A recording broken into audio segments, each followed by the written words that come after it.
3-Point Shot. Chapter 20. This is troubling. You are all far too concerned for your own good. The actions of the Supreme Leader have proven unpredictable.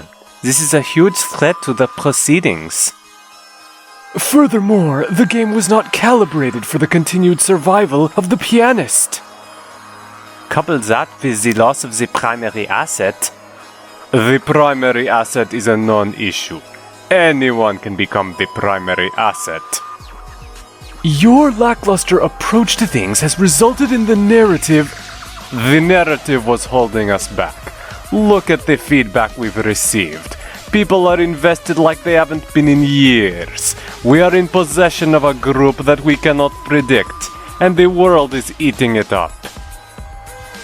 Regardless, without a primary asset, we have no endgame. The Supreme Leader was a poor choice to begin with. Too obvious. I have a plan. One that will shock the players and the observers to their very core. Alright everyone, Kaede declared, calling the breakfast meeting to order.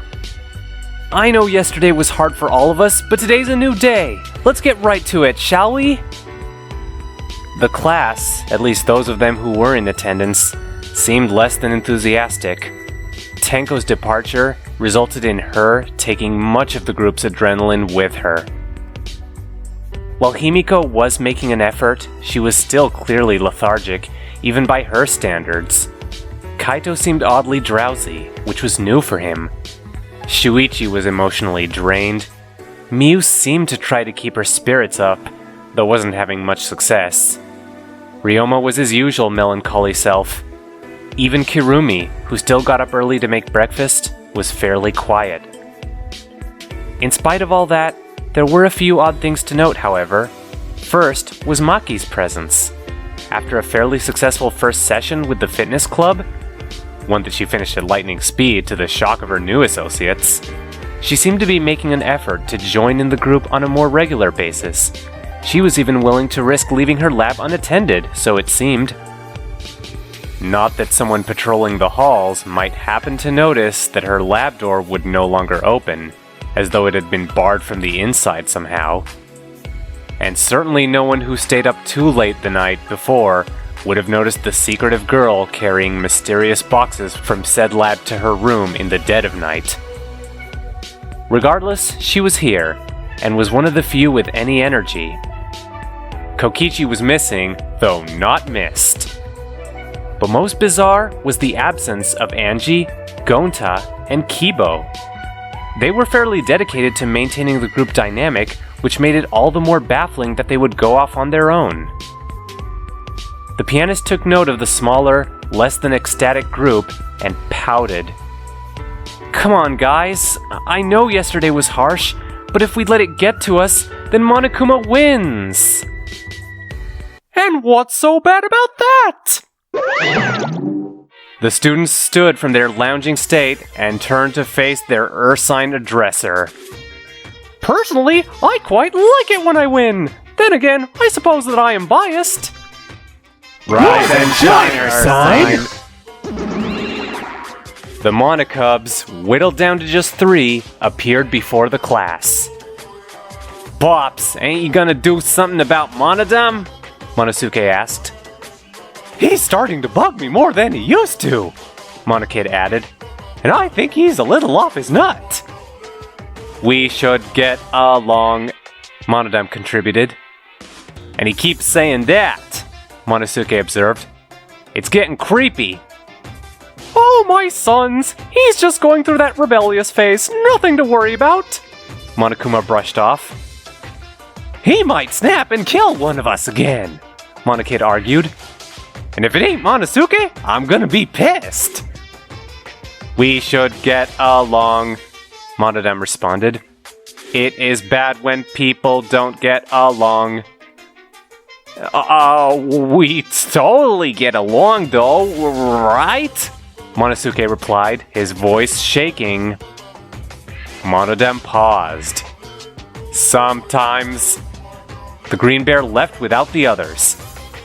Monosuke turned to his blue sibling and declared, "Bro, we better hide!" Don't have to tell me twice. Monokid agreed. So long, farewell. And the two disappeared, quick as a flash. Those crazy kids of mine. Monokuma commented, shaking his head. They left without giving you guys your presents. Presents? Kaede parroted back. More keys to explore the school, I assume, Shuichi translated. Righto! Monokuma tossed the strange objects toward the students. Included were a mallet, a pixel-themed key, and a scroll. Have fun, kiddos! And he too made himself scarce.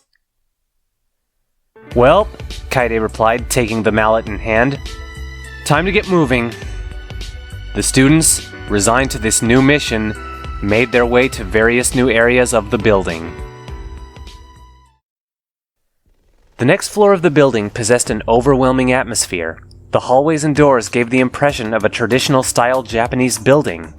Wooden paneling everywhere, with decorations that evoked a sense as though one had stepped backward in time. This being the ultimate academy for gifted juveniles, however, it came with a dark twist. The halls were very dimly lit, and the floors and walls were colored with red, spatter-like stains. It was as though a brutal massacre had occurred, though closer inspection revealed that the spatters were not actually blood. Not that this kept certain students from being spooked. "What the hell is wrong with this place?" Kaito said, his teeth beginning to chatter. Calm down. Maki commanded. It's just a hallway. And I'm sure that's what all the people in the horror movies thought when the monsters show up, Kaito countered. There's no such thing as... Maki paused. Well, other than Monokuma and the cubs, there aren't any monsters. That's not reassuring, Kaito replied. The two stopped at a small alcove within the hallway. The alcove contained a set of 3 identical doors. Maki moved toward one to check. "Wait!" Kaito shouted. What? "It might be booby-trapped or something!" The stoic girl gripped the bridge of her nose in frustration. Are you kidding me? "I'm sorry!" Kaito offered. "I don't do well with spooky stuff, okay?" Please tell me you don't actually believe in ghosts. Maki requested. The astronaut turned away in embarrassment. "Well, it's not like you can prove there aren't ghosts!" Just leave it to me. I can handle myself. Maki claimed. "Hey, I'm not gonna..." Kaito stopped as he suddenly lost his footing and fell to one knee. Maki quirked an eyebrow in concern. Something wrong? Kaito put his hand to a wall to support himself and lifted back up to his feet. "No, I'm fine. I'm just gonna..." His breathing became ragged as he started to stagger away. "I need a place to lie down.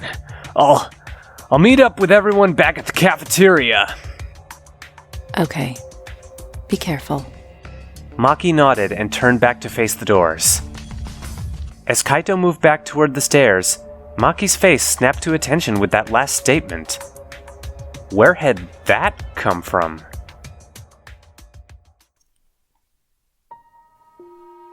Though most of the group had chosen to explore the inside, Ryoma and Himiko had chosen to explore the surrounding area. The 2 smaller students had taken the scroll and successfully placed it where it needed to be. However, what awaited was another cold, harsh dose of reality. The scroll called up a building quite clearly intended to be a martial arts dojo. The two rather quickly realized that it was meant to serve as Tanko's research lab, and the doors were locked up tight. Himiko pulled at the doors with all her might as Ryoma watched on. The red-headed girl seemed desperate to get them to budge, but to no avail. Come on. Open, you stupid. Ugh. She released her grip and began to pant. Maybe if we had Gonta-kun. I don't think we're getting in there. Ryoma rather plainly stated. Himiko collapsed in a defeated heap. Her head hung low. Hey, Ryoma placed his hand on her shoulder. remember, you're allowed to cry. I'm kind of cried out by now. Himiko explained. I've got all this pent-up anxiety. It's like a hot ball of I don't even know what in my chest. Ryoma shook his head. Wish I could help you. I'm not exactly known for coping very well. Himiko took a deep breath and stood back up. I'm gonna run. Run where? Just around. Like Tenko used to. That's how she would calm down. Ryoma's eyes narrowed, seeming rather confused. No one's saying you need to be her, you know? That's not what Himiko argued before stopping short.